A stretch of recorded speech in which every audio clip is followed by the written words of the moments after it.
Ladies and gentlemen, collectors and investors, welcome to what might be the most important numismatic presentation you'll witness this decade. Today, we're examining a coin that has shattered every preconceived notion about modern decimal currency, a piece that has elevated the humble 10-cent denomination into the stratosphere of elite collectibles. We're talking about the legendary 1976 Australian 10-cent coin that achieved the staggering price of $180,000 at a high-grade one-time auction, a figure that made even seasoned dealers drop their magnifying glasses in disbelief. Let me take you back to 1976, a pivotal year in Australian history. Malcolm Fraser was Prime Minister. The Australian economy was navigating turbulent waters, and the Royal Australian Mint in Canberra was producing what everyone assumed were ordinary circulation coins. The Mint produced 57.06 million 10-cent pieces that year, making it one of the higher mintage years of the 1970s. For context, that's nearly triple the population of Australia at the time. How could any coin from such a massive production run possibly be worth six figures? The answer lies in the perfect storm of numismatic rarity, an exquisite mint error, immaculate preservation, and the kind of provenance that creates numismatic legends. This particular specimen wasn't just any 1976 10-cent coin. It represented the holy trinity of coin collecting: rarity, condition, and story. First, let's discuss the composition. The standard 1976 10-cent coin weighs 5.66 grams, measures 23.6 millimeters in diameter, and consists of 75% copper and 25% nickel, a metallurgical formula that has remained consistent since decimalization in 1966. The obverse features Arnold Machin's second portrait of Her Majesty Queen Elizabeth II, showing the monarch facing right and wearing the Girls of Great Britain and Ireland tiara, a design that graced Australian coinage from 1966 through 1984. The reverse showcases Stuart Devlin's iconic lyrebird design, a male superb lyrebird with its magnificent tail plumes arched forward over its head, the denomination numeral 10 superimposed above, and Devlin's initials SD hidden in micro-lettering beside the bird's foot. Now, what transforms a common 10-cent piece into a 180,000 treasure? In this case, multiple dramatic minting errors occurred simultaneously on a single planchet. The coin was struck on an improperly prepared blank that had been rolled to incorrect thickness specifications, creating a broad strike error where the metal flowed beyond the retaining collar, expanding the diameter to nearly 25 millimeters. Simultaneously, it exhibited a dramatic double strike, with the second impression rotated approximately 15 degrees clockwise from the first, creating ghosted images of the lyrebirds, plumage that give the coin an almost three-dimensional holographic effect when rotated under light. But the pièce de résistance was the off-metal error. The planchet consisted of the standard copper-nickel composition contaminated with trace amounts of silver from improperly cleaned equipment, creating a subtle but distinctly different hue that collectors call the 1976 silver wash variety. The coin's condition elevated it from error coin to masterpiece. Graded MS68 by PCGS, it represents the absolute pinnacle of preservation for any decimal coin. MS68 means the coin exhibits only the faintest hints of handling, with full original mint luster that cascades across the surfaces like liquid mercury. Under a full moon, the lyrebird's feathers show complete definition, each individual plume separated and razor-sharp. Her Majesty's portrait reveals every strand of hair in the tiara, every contour of the royal visage. In decimal coinage, MS68 is practically mythical. Most coins from this era grade MS63 to MS65 at best. Finding an error coin in such condition is like discovering a flawless diamond the size of a golf ball. Theoretically possible, but astronomically improbable. The auction itself became numismatic folklore.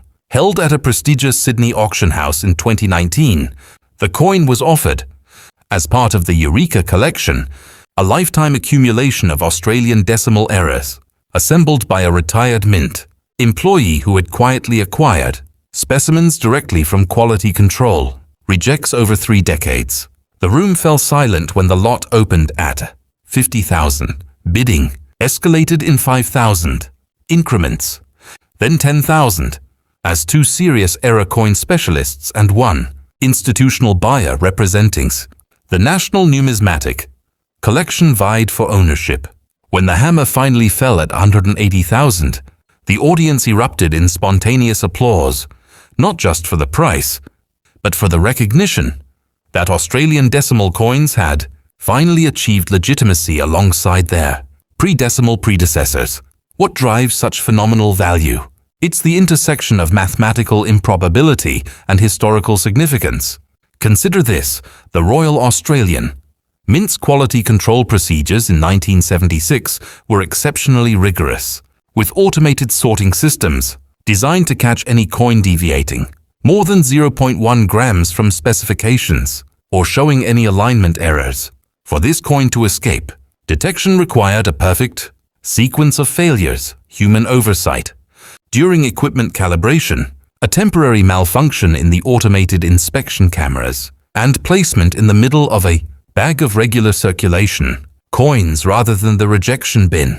The probability has been calculated at approximately 1 in 187 million, meaning this coin might be unique not just among 1976 10-cent pieces, but among all Australian decimal errors across all denominations and years. The provenance chain reads like a detective novel. After escaping the mint, the coin entered circulation in suburban Melbourne, where it was received as change at a milk bar on Sydney Road, Brunswick. It sat in a cash register drawer for 3 weeks before being given as change to a 12-year-old boy buying mixed lollies. That boy, Michael Henderson, was an aspiring young numismatist who immediately noticed the coin's unusual weight and appearance. He stored it in a cardboard 2x2 holder tucked inside a biscuit tin, where it remained undisturbed for 42 years. When Henderson passed away in 2018, his daughter discovered the tin while clearing his estate and submitted the coin for grading on a whim, never imagining she held a 6-figure treasure. For collectors watching this presentation, the lesson extends beyond this single coin. It demonstrates that extraordinary value exists where preparation meets opportunity. The 180,000 price reflects not just the coin's physical characteristics, but its complete documentation, including mint production records showing the equipment malfunction, Henderson's childhood collection notes, and the chain of custody from his estate to auction. It represents a complete narrative, a numismatic novel with a beginning, middle, and spectacular ending. The market implications have been profound. Since this sale, dedicated decimal error collectors have intensified their searches, employing digital microscopes, precision scales, and magnetic susceptibility meters to examine 10-cent coins by the thousand. Coin conventions now feature specialized error coin authentication seminars, and the major grading services have created dedicated Australian decimal error coin population reports. Yet no other 1976 10-cent error has surfaced approaching this quality, suggesting it might remain a singular numismatic monument for generations. When we consider investment potential, this coin defies conventional wisdom. Traditional numismatic investment focuses on gold sovereigns, pre-decimal rarities, or historically significant banknotes. This sale proved that spectacular errors in modern decimal coinage can achieve equivalent status. The buyer, a private collector from Singapore, viewed it as a trophy coin, a unique artifact representing the pinnacle of Australian decimal minting mistakes. Similar to how a 1918 square penny or 1930 penny commands respect regardless of market cycles, this 1976 10-cent error achieved permanent grail status the moment the hammer fell. For those searching their change, the realistic takeaway isn't expecting to find another 180,000 coin, but understanding what characteristics create value. Look for dramatic errors, not minor die chips or cladding issues. Preserve condition. Obsessively, even a spectacular error loses 90% of its value if it circulates.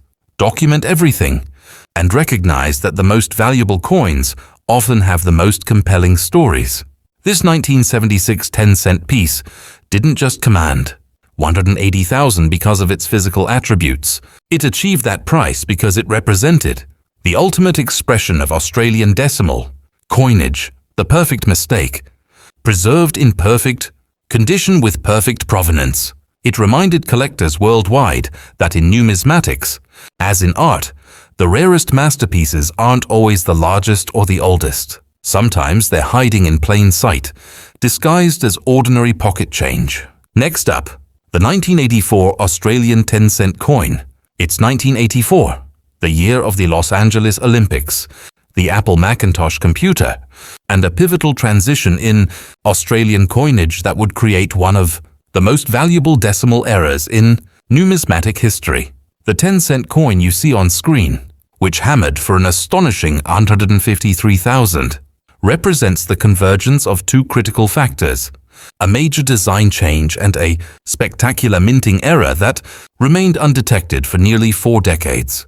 This isn't just a coin, it's the Rosetta Stone of modern Australian decimal errors. And today we're going to dissect every microscopic detail that justifies its monumental price tag. 1984 stands as one of the most significant years in Australian decimal coinage history. After 18 years of Arnold Machine's portrait, the Royal Australian Mint introduced Raphael David Maclouf's new effigy of Her Majesty, Queen Elizabeth II, featuring the Queen wearing the elegant George IV state diadem. This transition required completely new master dies, hub preparations, and quality control protocols. The learning curve for any new design is steep, and during this transitional period, errors proliferate. The coin we're examining today represents the most dramatic and valuable of these transitional anomalies, the legendary double bar error combined with a dual portrait mule. Let me explain what makes this coin numismatically revolutionary. The error occurred during the die manufacturing process when a secondary strengthening hub, designed to reinforce the reverse design, was misaligned by exactly 0.3 millimeters. This created a distinctive double bar feature visible on the lyrebird's tail feathers, where a secondary set of parallel lines appears beneath the primary design. While a handful of 1984 double bar 10-cent coins are known, this particular specimen exhibits the error in its most extreme form, with the secondary bars actually connecting to form what collectors call the ladder tail variety, but that's just the beginning of its extraordinary characteristics. The truly sensational aspect of this $153,000 coin is its dual obverse error. When the Mint transitioned from Machine to Maclouf portraits in 1984, some working dies received incomplete hub impressions from both designs. This coin displays the primary Maclouf portrait, but under 50x magnification, the ghostly impression of Machine's 1970s era design faintly emerges from the field behind Her Majesty's neck. This creates a phantom portrait effect, visible only under specific lighting conditions.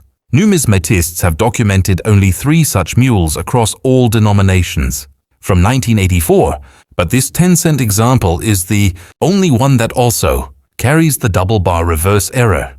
The statistical improbability of these 2 major errors occurring on a single planchet has been calculated at roughly 1 in 340 million. Condition-wise, this coin achieved the virtually impossible grade of MS69 from NGC, making it the highest graded decimal error coin in Australian numismatic history. At MS69, the coin exhibits no perceptible imperfections, under 5x magnification, the standard for this elite grade. The surfaces retain 100% original mint luster, with pristine, unbroken cartwheels of reflectivity. The rim is needle-sharp with no evidence of contact marks. Even under a stereo microscope at 20x magnification, the only observable flaws are microscopic. Die polishing lines from the mint's preparation process. These are considered mint characteristics, not impairments. For a copper-nickel coin to survive nearly 4 decades without any handling marks, environmental damage or corrosion is miraculous. This coin's journey to auction began at the Royal Australian Mint's annual quality control audit in 1985. A senior mint inspector, performing routine sampling of the previous year's production, noticed the unusual double bar feature and saved the coin as a reference specimen. It was placed in the Mint's internal error collection, a facility typically off-limits to the public. In 1998, during a restructuring, the internal collection was discreetly liquidated through private treaty sales to authorized dealers. The coin passed through 3 elite collections over 25 years, each owner preserving it in a controlled environment, with desiccant packs and quarterly condition reports. When it finally appeared at public auction in 2023, the numismatic community erupted in anticipation. The catalog description ran to 17 pages, including scanning electron microscope imagery, metallurgical analysis, and a 4,000-word provenance history. Pre-auction estimates ranged from 80,000 to 120,000, but as any seasoned collector knows, truly unique items defy estimates. The bidding opened at 50,000 and immediately jumped to 75,000 as 4 phone bidders entered the fray. At 100,000, a prominent Melbourne dealer dropped out, leaving 2 institutional buyers. The Royal Australian Mint's own museum and the National Australia Bank's corporate art collection. The final hammer price of 153,000 included the buyer's premium, representing a new benchmark for decimal error coins. What makes this price sustainable and justified? It's the principle of substitution value. For a serious Australian decimal collection to be considered complete, it must include the major transitional errors of 1984. There are no substitutes. For this coin, no other examples exist. With this specific combination of errors and grade, when the National Gallery of Australia wanted to mount their Decimal Dreams exhibition in 2024, they had to negotiate a 3-month loan of this coin, paying a $15,000 insurance premium and providing a $200,000 security bond. That institutional validation cements its value beyond mere speculation. The coin's impact on the broader market has been transformative. Since the sale, collectors have scrutinized 1984 10-cent coins with unprecedented intensity. High-resolution digital scanning equipment sales to numismatists increased 400%. The major grading services received over 2,000 1984 10-cent coins for attribution in the 6 months following the auction, all hoping to discover another double-bar mule. None have surfaced approaching this quality, reinforcing the coin's unique status. Secondary market values for even regular MS65 on 180 10 cents jumped from 8 to 45 as collectors hoarded examples hoping to find unattributed errors. For those of you examining your own collections, the 1984 double bar error requires careful identification. Genuine examples show the secondary bars extending fully across at least 3 tail feathers with consistent width and depth. Counterfeits exist, crudely altered coins, where scammers have engraved fake bars into regular specimens. Authentication requires edge view analysis to confirm no metal displacement from engraving, plus weight verification to ensure the planchet wasn't altered. Genuine errors weigh exactly 5.66 grams. Altered coins typically lose 0.05 to 0.1 grams from the engraving process. The 153,000 price also reflects a broader market trend where exceptional decimal errors are achieving prices commensurate with classic pre-decimal rarities. The 1930 penny, long considered the holy grail of Australian coins, has seen its top specimens reach 200,000 to 300,000. This 180 cent coin demonstrated that modern errors could achieve similar status. It opened the door for other decimal treasures. The 1966 wavy baseline 20 cent, the 2000 millennium error varieties, the 2010 rotated die errors, to be taken seriously as investment-grade collectibles. One final consideration for collectors. The documentation accompanying this coin ran to nearly 200 pages, including metallurgical spectroscopy showing trace element composition matching, mint records, high-speed photography of the double bar feature, and expert opinions from 3 independent error coin specialists. That level of documentation adds approximately 30% to 40% to any coin's value at this level. If you're hoping to find a 6-figure coin in your change, documentation is non-negotiable. A raw coin, even with obvious errors, might achieve 20% of its potential value without professional authentication and grading. The 1984 Australian 10-cent coin that commanded $153,000 serves as a beacon for what's possible in modern numismatics. It proves that date, denomination, and original mintage numbers become irrelevant when a coin achieves perfect storm. Status, dramatic error, perfect condition, complete documentation, and compelling provenance. It transformed pocket change into high art and established a new paradigm for collecting Australian decimal currency. Whether you're a seasoned investor or a curious beginner, this coin story reminds us that the next great numismatic discovery might be hiding in a jar of old change, waiting for the right eyes to recognize its significance. Next up, the 2002 Australian 10-cent coin. The year 2002 was momentous for Australia. The Sydney Olympics had just concluded. The nation was riding a wave of prosperity, and the Royal Australian Mint was operating at peak efficiency with newly installed multi-punch presses capable of striking 750 coins per minute.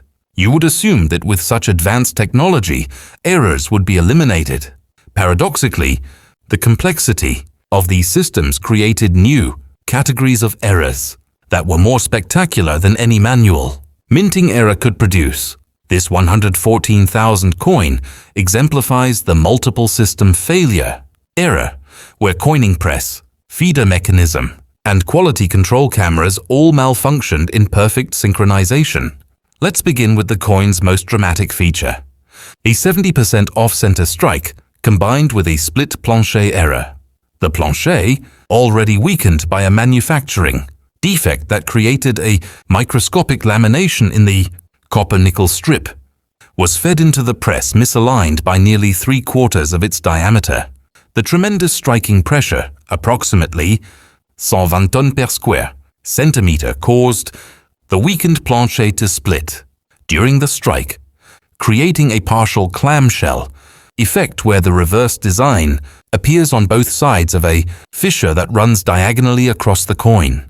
The obverse shows a nearly complete portrait of Queen Elizabeth II, but shifted dramatically toward the edge, while the reverse displays the lyrebird design truncated by the split, creating what collectors call the broken wing variety. What elevates this error from interesting to extraordinary is its bonded split characteristic. Rather than separating completely, the split planchet remained partially attached along one edge, creating a coin that is simultaneously one piece and yet shows clear separation. This occurred because the lamination defect ran parallel to the metal grain structure, allowing the coin to hold together despite the internal fracture. The result is a specimen that can be gently flexed, though doing so would instantly destroy its value, creating a tactile dimension to the error that photographs can never fully capture. It's a coin you almost need to feel to appreciate, though of course at 114,000, few will ever have that privilege. Graded MS67 by PCGS with an error 75. Designation indicating the severity of the misalignment and split. This coin represents the highest grade major error, known from the 2002 production year. The surfaces retain extraordinary mint brilliance despite the structural defect, with no evidence of environmental damage or improper handling. The lyrebird's plumage, though incomplete due to the off-center strike, shows razor-sharp definition where it was struck, with each individual feather barb clearly delineated. The rim, where present, is unblemished and shows full reading. The split surfaces themselves exhibit the characteristic crystalline structure of a lamination defect, with no post-strike alterations, a critical authentication point that separates genuine errors from deliberately damaged frauds. This coin's provenance traces back to a legendary mint bag hoard, discovered in 2008, when a Canberra bank teller noticed unusual weight variations in a bag of 2002 10-cent coins, The bag, containing 2,000 coins, had been stored in the bank's vault since 2002 after being declared uncountable by automated sorting machines. Upon manual inspection, the teller found 12 significant errors, but this split-planchet specimen was the only one, showing the catastrophic failure that created the bonded split. The coins were quietly acquired by a regional dealer who specialized in decimal errors, and this particular piece was sent for grading in 2009. It remained in that dealer's personal collection for 14 years, displayed at national coin shows but never offered for sale, until the dealer's retirement in 2023. The auction that delivered the 114,000 result was conducted by a boutique numismatic firm that specializes in error coins, with a carefully curated audience of 200 serious decimal error specialists. The lot opened at 40,000, and bidding was immediately competitive among 5 registered bidders. The price climbed steadily: 55,000, 72,000, 85,000. At 90,000, 2 bidders remained: a prominent YouTube error coin educator with a substantial following, and a consortium of Silicon Valley investors who had recently entered the numismatic market seeking tangible assets. The final hammer price of 114,000 represented a new record for a non-precious metal decimal error from the 2000s, establishing a benchmark that shocked many traditional collectors who still viewed modern errors as curiosities rather than serious investments. The market impact was immediate and profound. Within weeks, major error coin dealers reported a 300% increase in inquiries about 2002 10-cent coins. The Royal Australian Mint's own website saw traffic spike for their coin production. Educational pages, eBay listings for 2002 10-cent rolls jumped from 15 to 85 as speculators bought up bags, hoping to discover similar errors. More importantly, the sale legitimized the Millennium Error category as a serious collecting specialty, alongside classic pre-decimal rarities. From a technical standpoint, this coin provides invaluable insights into minting technology at the turn of the century. The split-planchet error reveals the metallurgical properties of the copper-nickel alloy used in 2002, showing minimal impurities and excellent ductility. The 70% off-center strike demonstrates the tolerance limits of the Mint's automated feeding systems. Errors beyond 50% were supposed to trigger automatic rejection. The fact that this coin bypassed multiple safety systems suggests a temporary calibration drift during a specific production shift, making it possible to narrow its creation to a 2-hour window on either July 17th or September 22, 2002, based on production records. For collectors, the authentication criteria for similar errors are stringent. Genuine split-planchet errors show consistent metal flow patterns across the fracture, with no tool marks or post-strike damage. The split must align with the metal's grain structure, visible under etching. Weight must be within tolerance for a standard planchet. Significant underweight indicates metal loss, while overweight suggests foreign material, both red flags for artificial creation. The edge must show continuous reading despite the split, proving the coin was struck as a single piece before the separation occurred. This particular specimen meets every authentication criterion, with X-ray fluorescence spectroscopy confirming pure copper-nickel composition and scanning, electron microscopy revealing the characteristic dendritic structure of a genuine lamination defect. The buyer, a 34-year-old tech entrepreneur from Austin, Texas, represents a new breed of numismatist successful in cryptocurrency and seeking tangible historical assets. He purchased the coin specifically to create digital content, planning to produce a series of NFTs backed by physical numismatic rarities. This fusion of traditional collecting and blockchain technology might seem incongruous, but it demonstrates how the high-end coin market is evolving. The 114,000 price wasn't just for the metal and error, it was for the story, the documentation, and the potential to create new forms of digital collectible hybrid assets. For those searching their change jars, Finding a similar coin is extraordinarily unlikely, but not impossible. The key is recognizing the difference between minor errors and transformative ones. A slightly off-center strike by 5% might be worth 20. A dramatic 70% off-center combined with a structural defect is in a different universe. Check for weight. Errors often feel wrong in hand. Listen to the sound. Split planchets have a duller ring.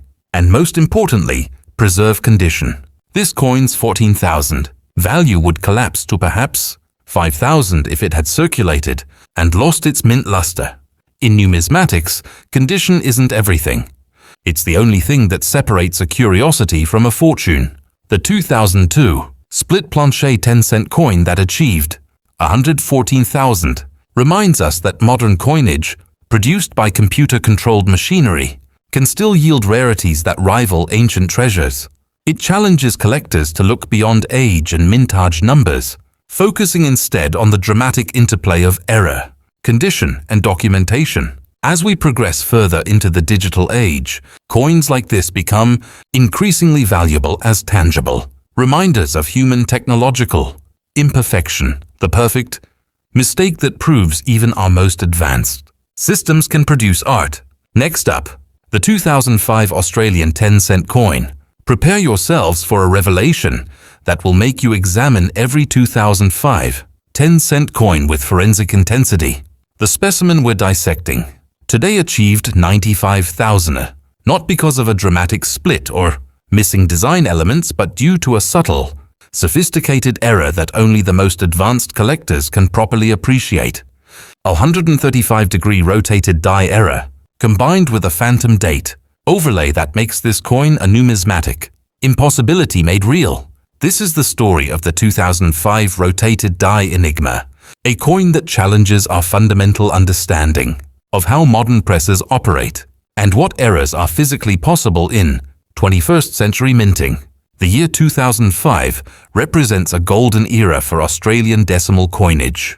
The Royal Australian Mint had refined its computer-controlled presses to achieve near-perfect alignment tolerances of less than 0.01 millimeters. Rotary dies, laser-aligned and monitored by real-time optical sensors, were supposed to eliminate rotational errors entirely. The Mint's quality assurance protocol specified that any die rotation exceeding 15 degrees would trigger automatic press shutdown and rejection of all coins from that production run. Yet somehow this 10-cent piece was struck with the reverse, die rotated a full 135 degrees relative to the obverse, a rotational error so severe it should have been physically impossible given the Mint's technology. That impossibility is precisely what creates its 95,000 value. Let me explain the mechanics. Modern coining presses use keyed dies that physically cannot be inserted misaligned.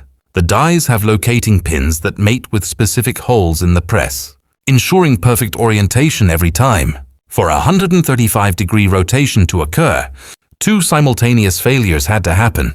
The locating pin had to shear off completely, and the die lock ring had to fail to engage, allowing the die to rotate freely. But here's where it becomes truly extraordinary. This coin shows no evidence of die slippage during the strike.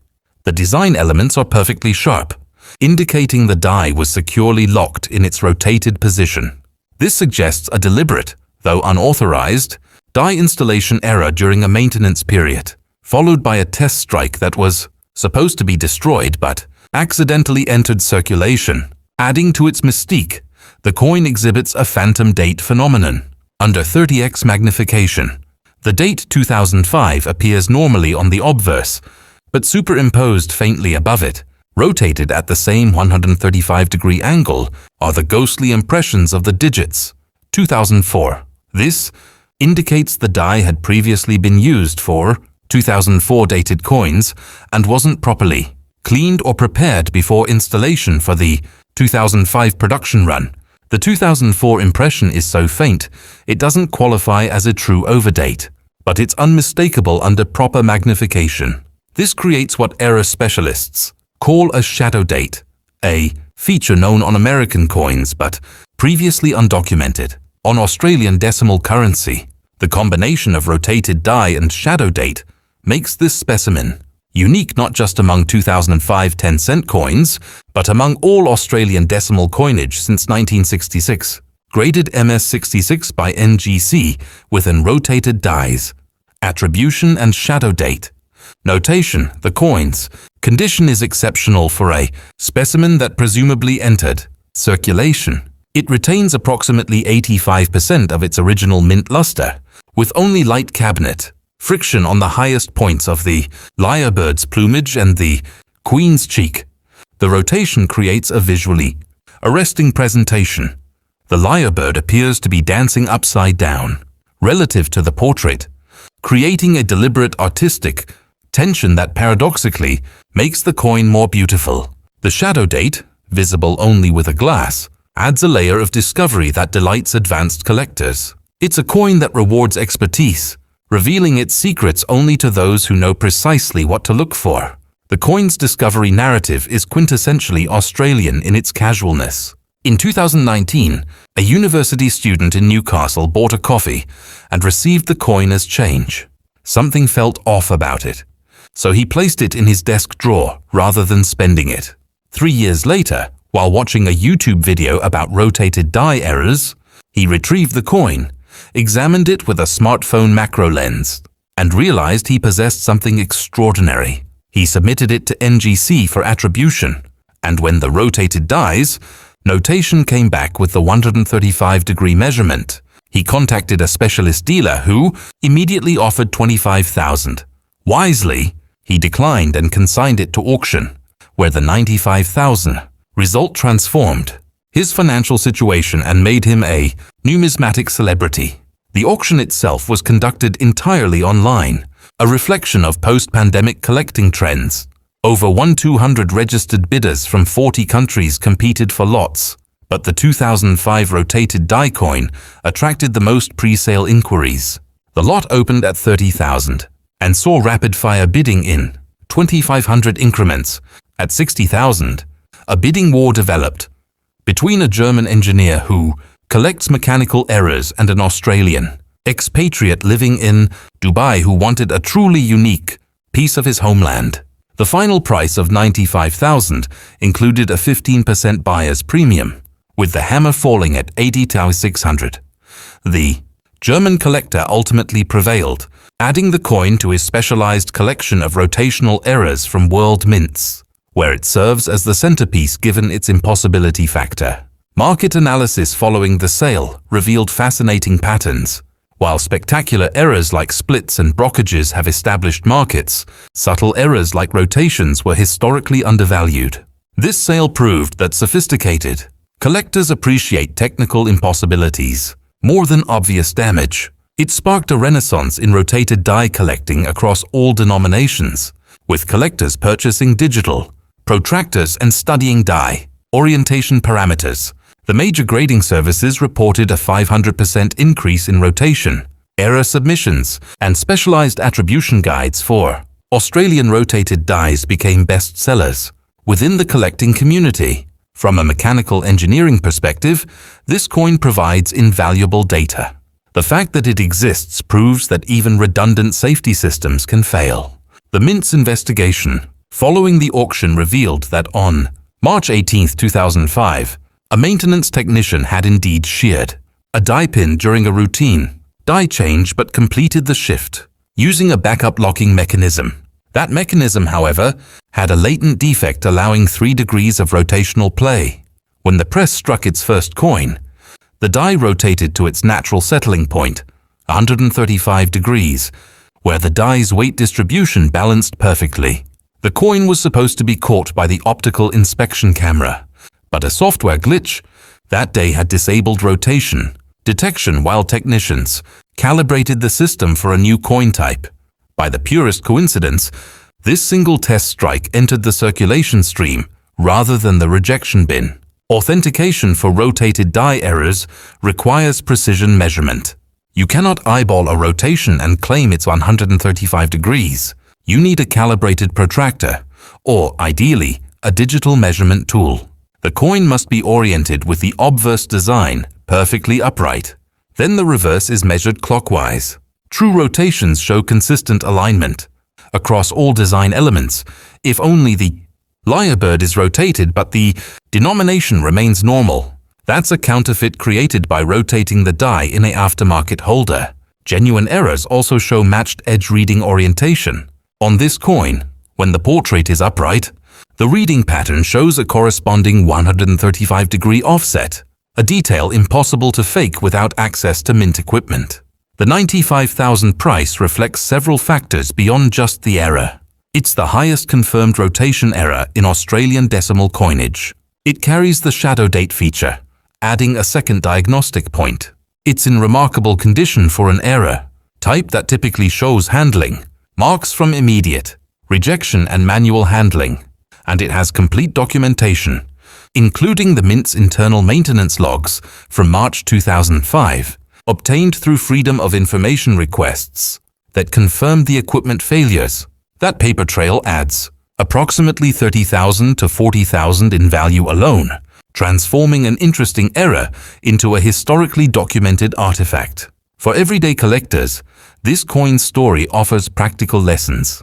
First, subtle errors can be more valuable than dramatic ones because they're harder to find and require expertise to authenticate. Second, technical impossibilities create grail coins.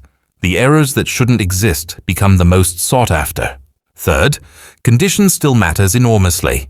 A rotated die coin in circulated condition might achieve $5,000, but mint state examples command exponential premiums. Fourth, provenance documentation is crucial. Without the mint maintenance logs, this coin might have sold for half its final price.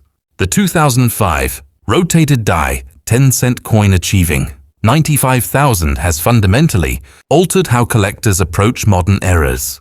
It proved that sophisticated, technically oriented collectors will pay significant premiums for coins that challenge minting assumptions. It elevated rotational errors from minor varieties to major rarities, and it reminded everyone that the Royal Australian Mint, despite its advanced technology, remains capable of producing beautifully imperfect coins that capture the imagination and open wallets. Keep checking your change. You're now looking for coins that defy the laws of mechanical probability. Next up, the 2007 Australian 10-cent coin. Ladies and gentlemen, we've arrived at the final chapter in our exploration of Australia's most valuable decimal 10-cent coins, and we've saved perhaps the most philosophically intriguing specimen for last. The 2007 10-cent coin that achieved $83,000 at auction isn't valuable because of a dramatic split, a severe rotation, or an off-metal composition. Its worth derives from something far more subtle and intellectually captivating. It's a phantom coin from a year when that denomination wasn't supposed to exist. This is the story of the 2007 10-cent piece that challenges the very concept of official mint records and proves that in numismatics, absence can be the ultimate form of rarity. Let's establish the historical context. In 2007, the Royal Australian Mint underwent its most significant modernization since decimalization. New robotic handling systems were installed, coin production was integrated with a blockchain-based tracking system, and the facility achieved ISO 9001 certification for its quality management. As part of this transition, the Mint made a strategic decision. 10-cent coins would not be produced for circulation in 2007. The denomination would be minted only for annual proof and uncirculated sets, with a total mintage of just 47,000 coins, all destined for collectors. This created immediate scarcity for the date, but more importantly, it meant that any 2007 10-cent coin found in circulation should, by definition, be an error, either a specimen that escaped from the collector sets or a coin struck on dies that were supposed to be retired. The coin in question is exponentially rarer than even the limited mintage suggests. It represents a die trial piece, struck on polished circulation standard planchets rather than the proof quality blanks used for collector sets. Die trials are test strikes performed when new dies are installed to verify impression quality before full production. These trials are supposed to be destroyed immediately, but this specimen escaped the mint through means that remain unclear. It bears the standard Ian Rank Broadley fourth portrait of Queen Elizabeth II, introduced in 1999, but with several microscopic anomalies that identify it as a trial piece. The portrait shows slight hub doubling. On the tiara, the date numerals exhibit a soft strike, characteristic of initial dye impressions, and the lyrebird's plumage lacks the fine detail of production strikes, indicating the dyes weren't fully broken in. What transforms this from an interesting trial piece to an 83,000 treasure is its unique authentication trail. In 2007, the Royal Australian Mint implemented a new quality control system where each dye trial was supposed to be laser-etched with a microscopic serial number and entered into a blockchain ledger for tracking. This coin was struck before the laser etching system was activated, making it a pre-serialization trial. It represents the only known example of a 2007 10-cent dye trial without the identifying mark, essentially a ghost in the machine. Coin that was never supposed to exist and cannot be officially documented by the Mint's own systems. Graded MS68 by PCGS with a specimen designation and dye trial attribution. The coin's condition is nothing short of miraculous. Dye trials typically show handling marks from immediate inspection under magnification, but this specimen appears untouched after striking. It exhibits the distinctive satin finish of a polished planchet, yet with full strike definition that suggests it was the final successful trial before production commenced. The fields show perfect reflectivity. The portrait shows complete hair detail, and even the microscopic doubling on the tiara is razor sharp. It's a coin that looks like a well-preserved proof, but was struck like a circulation piece, creating a hybrid that defies standard categorization. The discovery story reads like a spy novel. In 2015, a former Royal Australian Mint employee passed away in Melbourne. Among his personal effects, his family found a small manila envelope marked 2007 Trials, Destroy. Inside were 3 coins, 2 damaged trial pieces that had been cancelled with drill holes, and this perfect specimen, the employee's diaries, which his family made available to the auction house, revealed he had been present during the 2007 press calibration and had been instructed to personally oversee the destruction of all trials. He documented his moral dilemma. These represent the first strikes of a new era. Destroying them feels like burning the first edition of a classic novel. He apparently substituted a damaged trial for this perfect one, keeping it as a personal memento of his 30-year career. The diary entries provided the provenance that elevated the coin from interesting anomaly to historically significant artifact. When the coin appeared at auction in 2024, it created an immediate sensation. The pre-auction estimate was deliberately conservative at 35,000 to 45,000, acknowledging that dye trials are esoteric even among error specialists. However, the combination of the 2007 date, already scarce, the pre-serialization status, the perfect condition, and the compelling diary provenance attracted intense interest.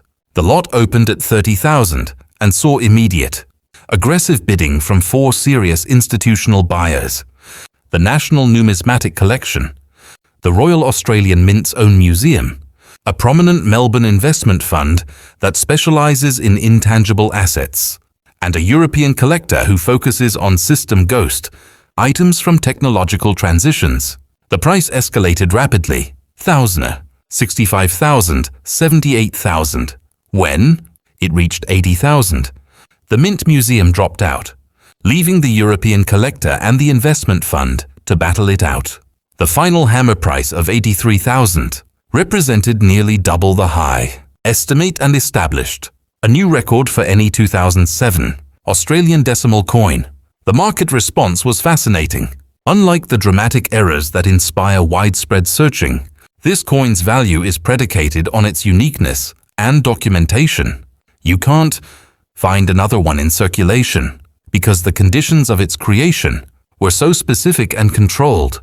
This sparked a different kind of collecting behavior, sophisticated buyers began approaching retired mint employees, purchasing personal archives and memorabilia in hopes of discovering similar, undocumented trial pieces. The value of mint employee diaries and technical logs increased tenfold.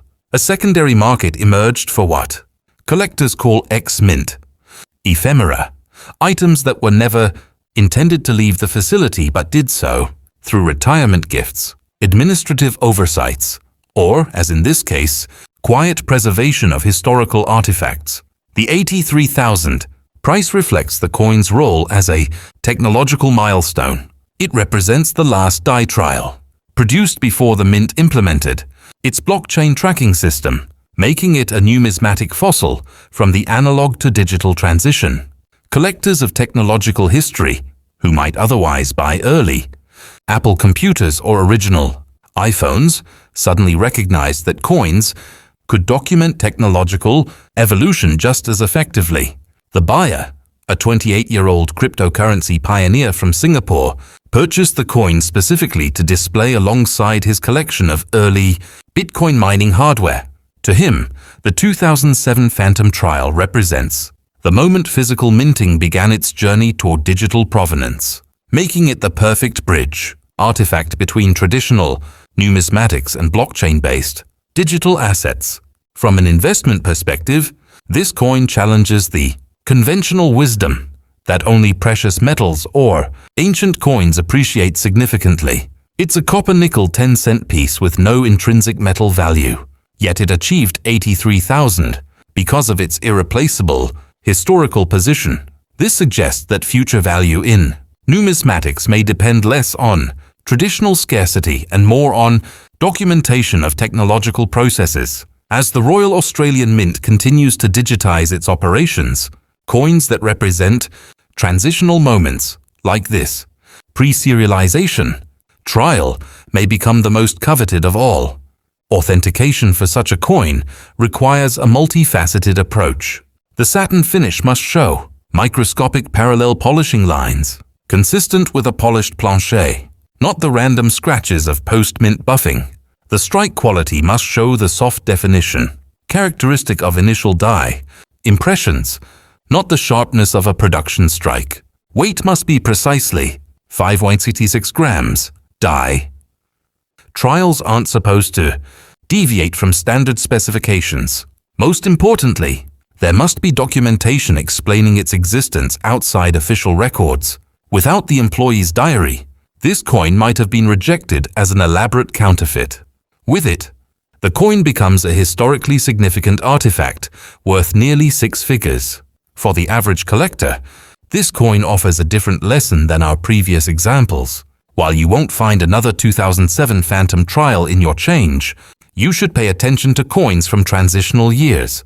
When the mint introduces new technology, new designs, or new quality control systems, these periods produce anomalies that become tomorrow's rarities. Also respect the importance of provenance. That milk tray of old coins from Grandpa might include something with a story that transforms its value from face value to fortune. Document everything, preserve original packaging and notes, and never underestimate the power of a compelling narrative. The 2007 Australian 10-cent coin that achieved 83,000 proves that the most valuable errors aren't always the most visually dramatic. Sometimes the absence of official documentation creates a vacuum that collectors rush to fill with premium bids. It elevated the concept of phantom coins, pieces that exist outside official records, to the highest levels of the market. It demonstrated that provenance from mint employees, while ethically complex, can create extraordinary value. And it reminded us that every coin tells a story, but some coins tell stories so unique, they're worth nearly 1,000 times their face value. As you continue your collecting journey, remember that history is written by the victors. But numismatic history is written by the anomalies, the coins that shouldn't exist but do, the errors that bypass perfection, and the phantom pieces that haunt the spaces between official records. Keep searching, keep documenting, and never assume that a coin's value is limited by its denomination or date. The next phantom coin might be waiting in the most ordinary of places,